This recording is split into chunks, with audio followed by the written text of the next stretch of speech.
Indonesia kuat, Indonesia cerdas, Indonesia maju. Merdeka. Ini adalah slogan yang sangat populer di masa pandemik dan HUT NKRI ke-75 tahun ini. Kuat itu berhubungan dengan soal-soal fisik, sedangkan cerdas itu berhubungan dengan soal-soal non-fisik. Dan maju artinya mendayagunakan baik fisik maupun yang non-fisik untuk kemajuan negeri ini. Hari ini kita belajar makna kemerdekaan Kristen dalam kehidupan kita sebagai orang percaya. Kita belajar firman Tuhan tentang dua macam perhambaan. Saya mau baca dulu firman Tuhan di ayat yang ke-18 dari Roma pasal 6 ayat 15 sampai 23 yang judulnya adalah dua macam perhambaan. Ayat 18 bilang begini: kamu telah dimerdekakan dari dosa dan menjadi hamba kebenaran. Saudaraku, hiduplah sebagai orang merdeka. Kuat itu adalah soal-soal fisik. Di dalam kekristenan kita harus punya pendirian. Kita harus jadi orang yang punya pendirian, punya kekuatan, sungguh-sungguh berpegang pada janji-janji Tuhan. Taat pada Tuhan. Kalau kita hidup di negeri ini saja kita harus taat pada undang-undang, kita taat pada peraturan-peraturan, taat pada hukum. Itu baru kita jadi manusia merdeka seutuhnya di negeri ini. Maka hal yang sama juga harus kita terapkan dalam kita menjadi orang yang merdeka di dalam Kristus.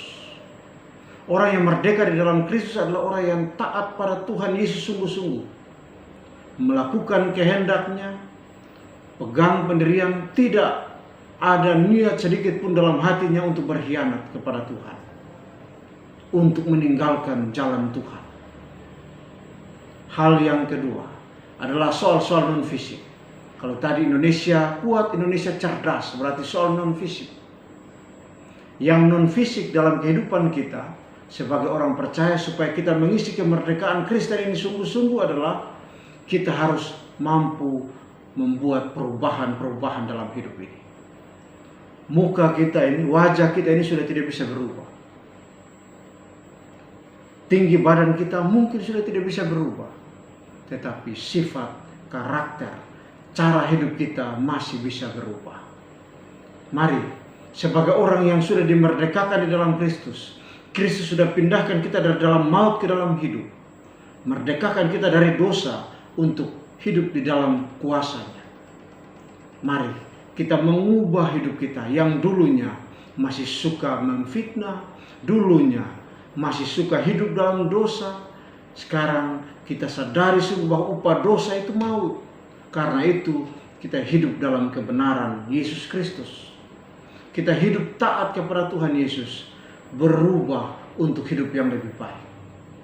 Hal yang ketiga yang perlu kita pelajari bersama juga adalah setiap perbuatan itu ada upah yang akan kita terima. Kalau dalam bahasa Alkitab ada buahnya yang dihasilkan. Kalau orang yang melakukan dosa, maka buah yang akan dia nikmati adalah kebinasaan, kematian kekal.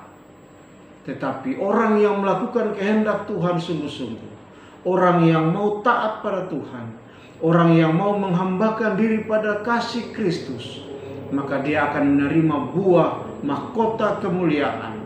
Buah yang akan dinikmatinya adalah kehidupan kekal. Sekali lagi, upah dosa adalah maut. Tetapi hidup yang takut akan Tuhan akan membawa kita masuk ke dalam kemuliaannya.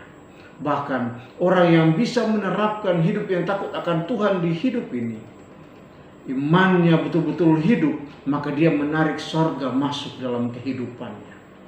Termasuk masih di dunia ini, dia sudah akan merasakan hal-hal yang semacam itu.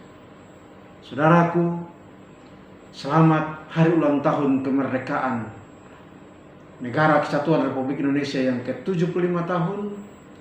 Mari kita maknai juga kemerdekaan Kristen kita sungguh-sungguh, supaya kita hidup selalu dalam tuntunan dan kuasa Tuhan.